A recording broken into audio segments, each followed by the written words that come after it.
Bonjour tout le monde, j'espère que vous allez bien. Alors ce matin, je suis avec vous pour vous présenter un nouveau concept d'émission, de podcast.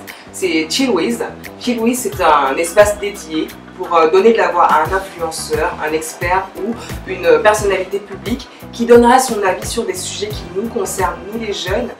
Comme je le disais tout à l'heure, on est en compagnie de Ange Freddy. Ange Freddy, comment tu vas? Ça va super. Ça va top. Ok. Alors, j'ai oublié de vous dire, Ange Freddy a fait salle comble au Studio des Arts de Casablanca, à la première édition de Afrique Humour, organisée par Waraprod, et c'était super, les gens se sont amusés. Moi j'ai vu les snaps, j'étais pas là malheureusement, c'est chiant. En tout cas, j'ai raté. Alors c'était comment? C'était top. Beaucoup d'adrénaline. Ouais.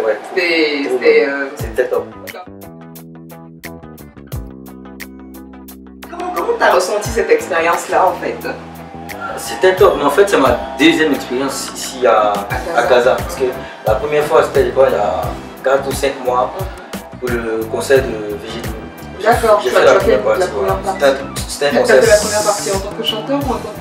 Justement voilà, parce que c'était un concert 100% musical. Moi j'étais le seul humoriste. Ah c'est super. Donc, apparemment tu ajoutes de la valeur en fait. Non, quand même, à ce moment-là. Ok, super. Même, voilà. Et ce que j'aimerais savoir c'est, est-ce que tu peux nous parler de l'expérience, de l'alchimie que tu as eu avec le public, tu vois?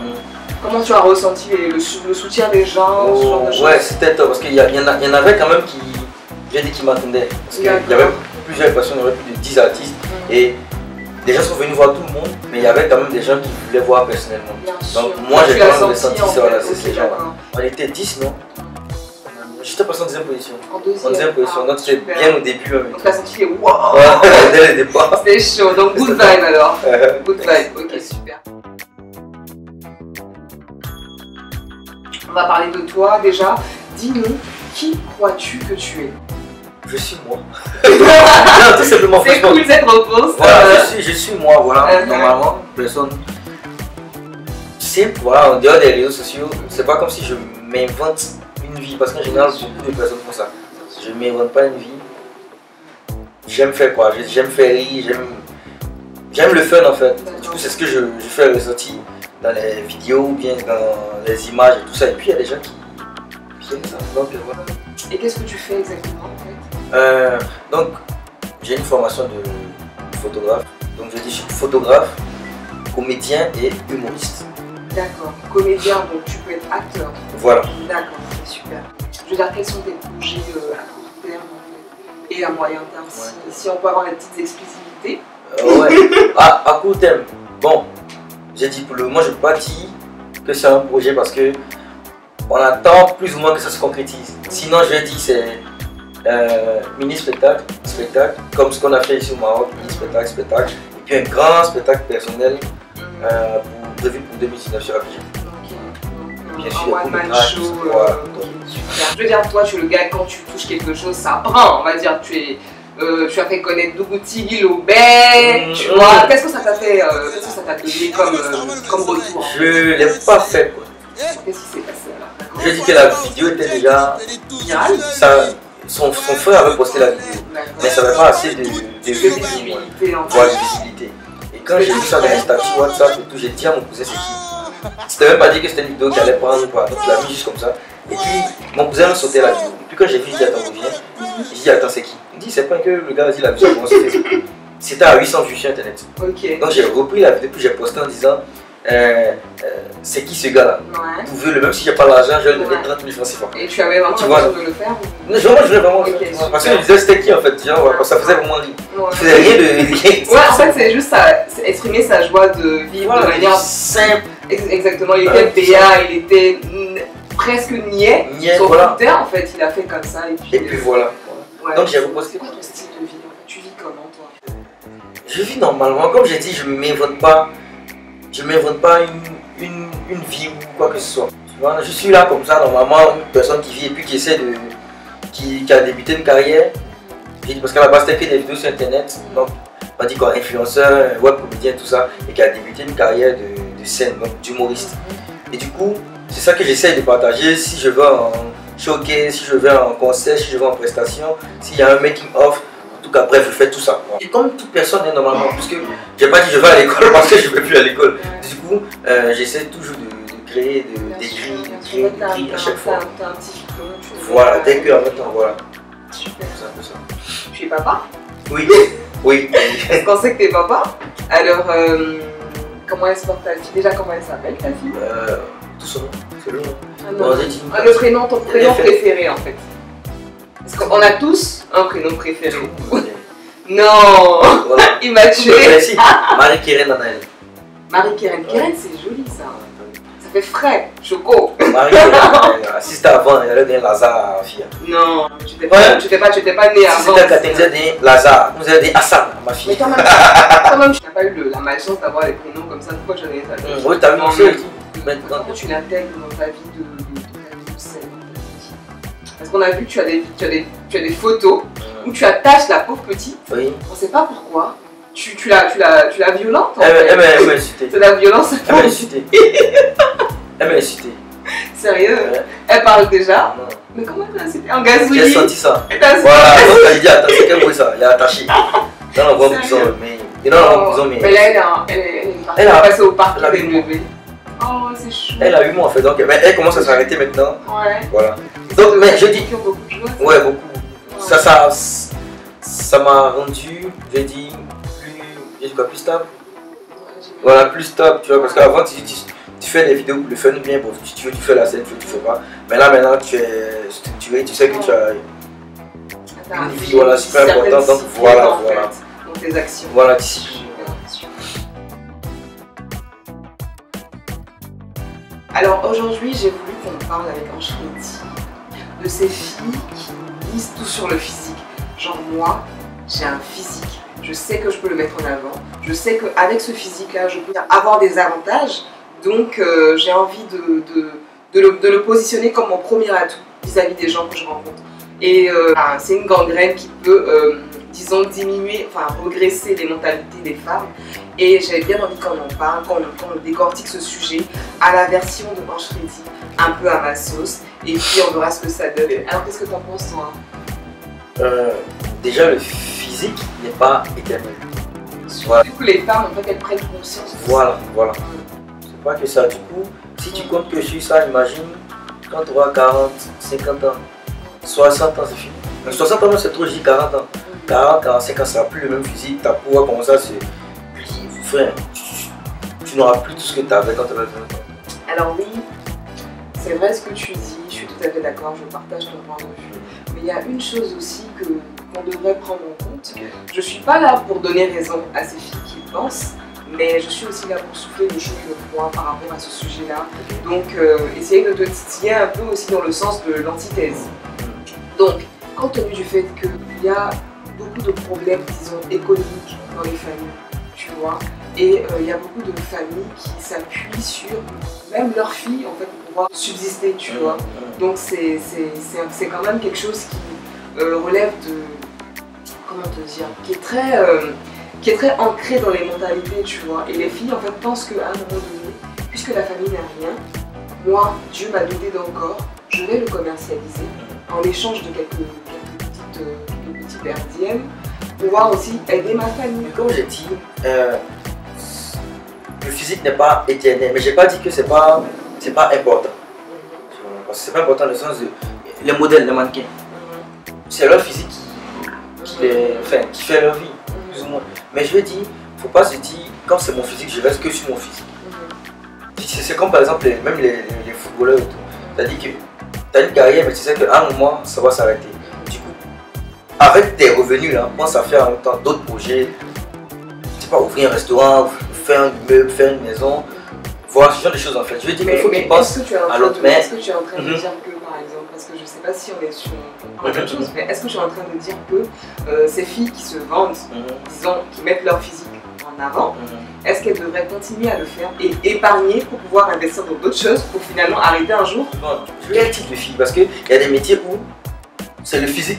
Non, mais imagine un mannequin qui est, en plus d'être mannequin, par exemple, après les défilés, se fait approcher par des personnes qui lui font des propositions indécentes.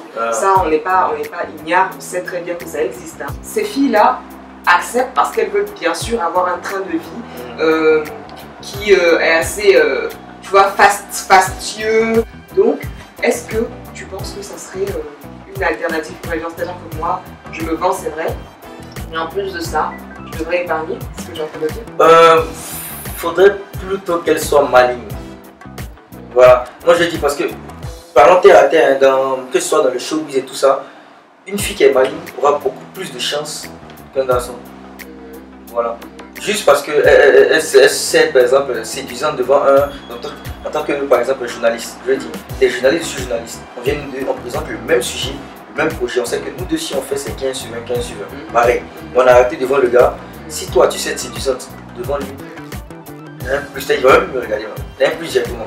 Pas forcément te faire des avances. Maintenant, c'est la façon dont tu vas parler avec lui qui va jouer maintenant avec, genre, si t'es maligne ou pas.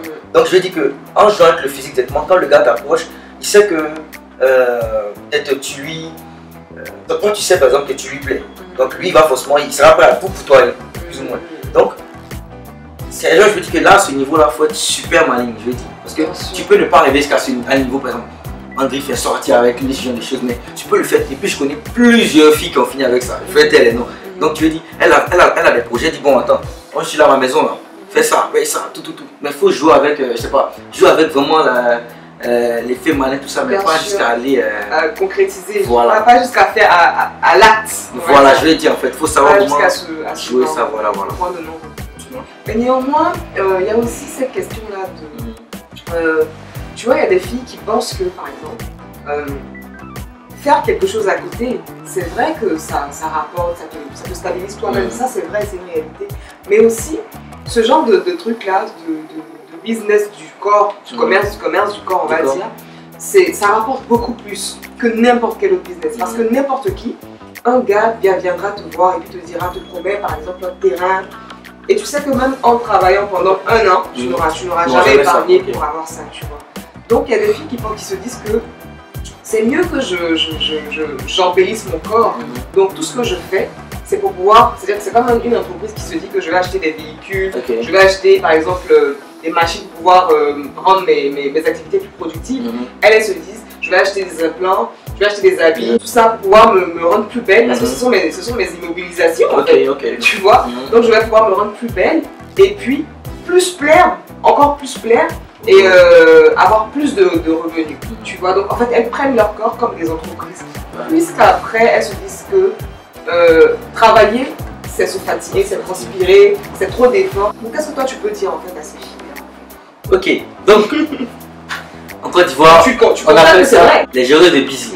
Voilà, les géreuses de piment. Voilà, parce qu'au début j'ai plus pensé à mannequin, mais là c'est en tant que géreuses de busy. Il y a aussi les géreuses de busy. Tout ça parce que mannequin, il y a des mannequins qui sont géreuses de busy. Bien sûr. Déjà, géreuses de busy. La fois, il y a l'argent. Hein?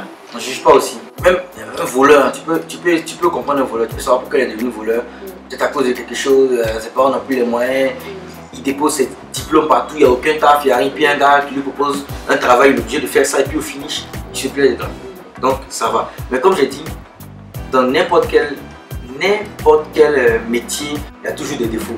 Il y a toujours des inconvénients. Des inconvénients, voilà, il y a vraiment beaucoup d'inconvénients. Et je pense que dans ce domaine-là, la sécurité, parce qu'on peut te kidnapper, on peut te tuer, tu peux avoir des maladies. Il y a tellement de choses que... On peut te faire du chantage même le jour où tu décides de te retracter. Non, c'est toi. Et quand tu gères, tu auras forcément un gars qui est en haut, qui lui maintenant te met sur des marchés, qui te met sur des plaintes, tout ça. C'est des marques en fait. Voilà, c'est super dangereux. Voilà, c'est super dangereux. Donc je ne peux pas juger. Mais elles-mêmes savent que c'est pas bien aussi. Après aussi, tu t'imagines, ton papa il n'a rien, ta maman n'a rien, puis toi tu commences à faire cette vie-là. Et puis bam, il y a un ministre. Après un ministre, tu vois qu'il y a le sultan de quelque chose là-bas qui vient. L'autre qui vient. Mais moi je pense que faut pas qu'elle se dise, bon moi je reste là, quand le gars vient me prendre, va m'emmener, je reviens, j'ai mon argent, je m'emmène, je reviens. Il y a des gens qui sont actuellement là, je sais pas peut-être, mais qu'ils sont en showbiz, qu'ils sont en politique, qui ont des marchés, qui sont ça, qui étaient anciennes géreuses de busy, tout ça. Parce que voilà, il y a toujours un boss là-bas qui il y a tellement plus que finalement il dit bon, toi je vais te marier, mais toi je vais être avec toi. Mais toi voilà, donc c'est ça que moi je parle de l'effet d'être malin et tout là. Parce qu'il faut savoir utiliser ça.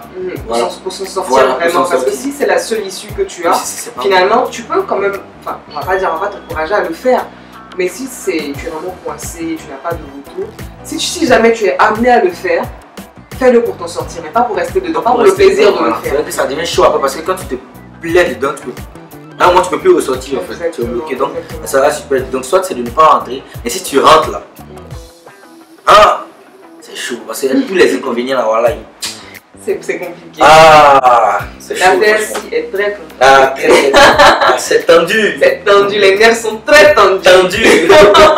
Non mais pour summarize ce que tu viens de dire, moi aussi je pense que c'est vrai qu'il faut... on ne peut pas dire à quelqu'un ne fais pas ça. Parce que après, est-ce que toi tu vas venir donner l'argent que la personne dont la personne a besoin et tout.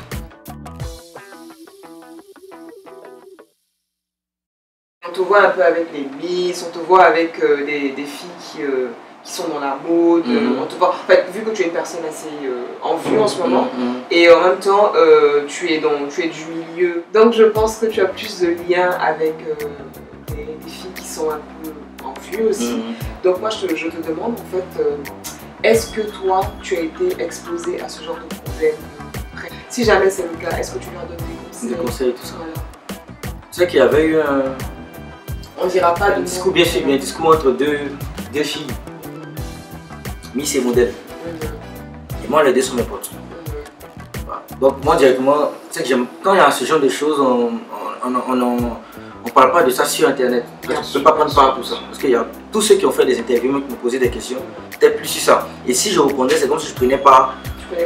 Donc j'ai parlé à l'autre, de la même façon j'ai parlé à l'autre. Dans ce sens là. Et comme j'ai dit, la plupart des filles que je connais dans le milieu, soit elles sont Miss, soit elles sont modèles, soit c'est chanteuses, soit c'est... Peu importe, mais je les connais plus ou moins. Et franchement, sur 10, 9 ne sont même pas dedans. 9 c'est par rapport au pur talent. Et puis elles, comme je dis, elles sont malignes. Elles savent jouer avec ça, mais sans toutefois faire ça. Voilà, sans toutefois faire ça. Ou bien une autre aussi que je ne vais pas dire le nom, je n'ai pas, peut-être hors caméra. Elle était comme ça, peut-être si tu veux, avant. Et elle a su utiliser ça pour avoir ses affaires qu'elle a maintenant. Exactement, d'accord. En tout cas, on ne dira aucun nom. Si vous voulez savoir. C'est pas de notre bouche de voilà, exactement, c'est pas de notre bouche. Merci de ta collaboration. Merci d'avoir été là. On te souhaite beaucoup de chance. Merci. Pour la suite. Merci. Puis, merde. Ah ouais. Elle est pas là.